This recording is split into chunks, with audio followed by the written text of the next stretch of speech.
What's up, everybody? My name is Charles Cosetti, aka Saint Mises, because I want y'all to see Jesus in me. Today, we're going to continue our study of the book of John in chapter 9, where Jesus heals a blind man, and some people ain't too happy about that. Welcome to the 11th hour. All right, so here we go. Jesus heals a blind man.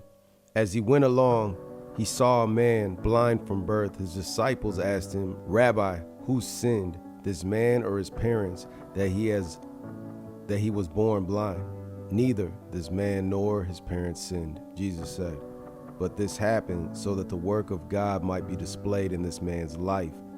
As long as it is day, we must do the work of him who sent me. Night is coming when no one can work. While I am in the world, I am the light of the world."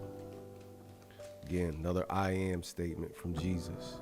Having said this, he spit on the ground and made some mud with the saliva and put it on the man's eyes. "Go," he told him, "wash in the pool of Siloam." This word means sent.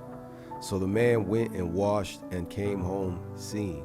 His neighbors and those who had formerly seen him begging asked, "Isn't this the same man who used to sit and beg?" Some claimed that he was. Others said, "No, he only looks like him." But he himself insisted, "I am that man." "How then were your eyes opened?" they demanded. He replied, "The man they called Jesus made some mud and put it on my eyes. He told me to go to Siloam and wash. So I went and washed, and then I could see." "Where is this man?" they asked. "I don't know," he said.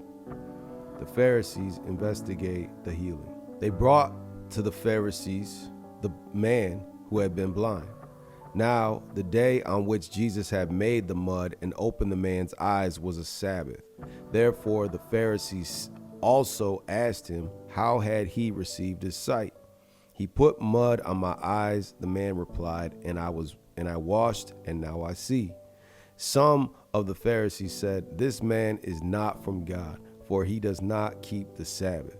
But others asked, "How can a sinner do such miraculous signs?" So they were divided. All right, so you got Jesus healing a blind man, and his neighbors, some people that knew him, they're like, "Yo, how can you see now?" He says, "The man they called Jesus healed me." So then some people go and tell the Pharisees, and the Pharisees ask him, says the same thing. And now they're mad because they don't like Jesus to begin with. But they're also now, again, he is healing someone on the Sabbath. And to them, that is breaking the law, the Jewish law. Finally, they turned again to the blind man. "What have you to say about him?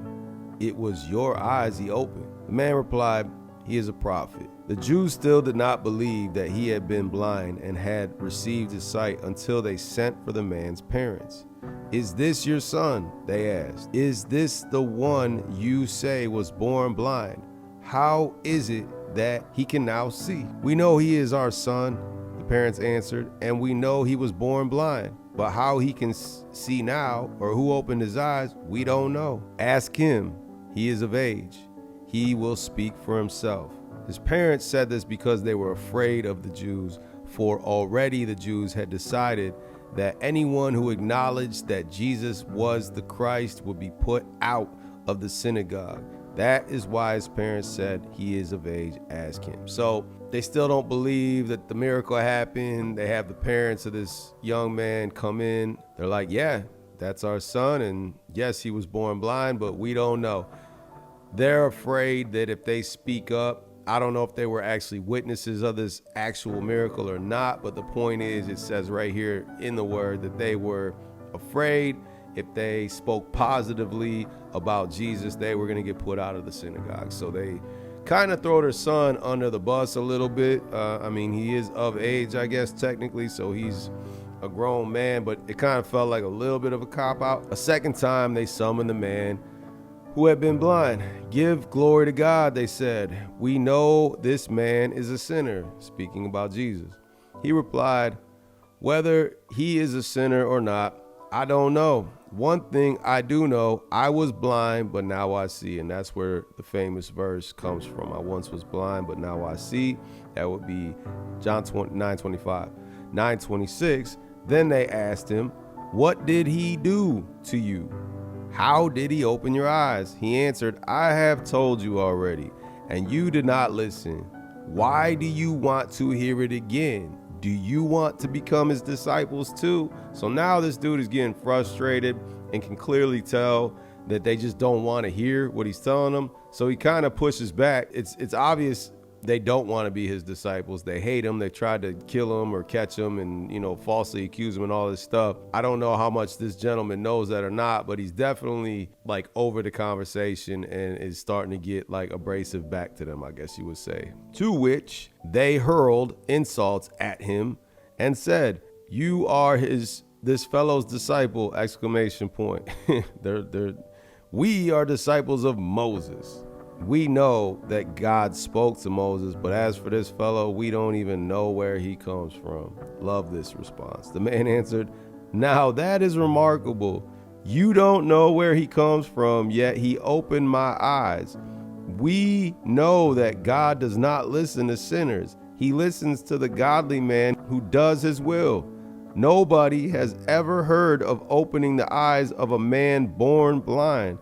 If this man were not from God, he could do nothing. To this they replied, you were steeped in sin at birth. How dare you lecture us? And they threw him out. So they basically just slapped the leg, whatever, they discredited him because they don't, again, want to accept the truth that's right plainly in their face. And right on that note, spiritual blindness is the next section because they were spiritually blind. Jesus healed a blind man, a physically blind man, to point out the spiritual blindness of the Pharisees and perhaps other Jewish people that maybe weren't Pharisees but just doubted him.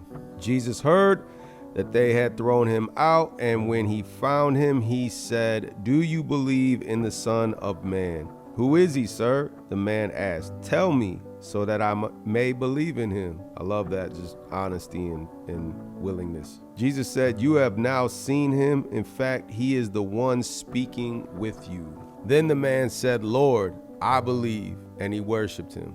Cut and dry. I love it. He told him. He had enough proof, I think, so it's amazing how simple it can be and yet how complex people try to make it and how, more difficult they try to make it than it really is. Jesus said, for judgment I have come into this world so that the blind will see and those who see will become blind. Some Pharisees who were with him heard him say this and asked, what? Are we blind too? Sounds like a guilty conscience to me. Jesus said, if you were blind, you would not be guilty of sin. But now that you claim you can see, your guilt remains. So that's the end of chapter 9. Jesus definitely doesn't pull punches. He's making it very clear that if you witness the miracles and you witness the teachings, but reject them, he's saying you're choosing to be blind, and therefore your guilt and sin remains. So very interesting how Jesus used a physical healing of a blind man to reveal spiritual blindness in many of the other, people you would say that were challenging him and challenging his teachings. But that wraps up today's chapter. That was chapter 9 of John. Leave a comment what section or verse particularly stood out or challenged you in any way. Feel free to leave prayer requests down below. Other than that, I love y'all, and I'll catch y'all tomorrow at the 11th hour.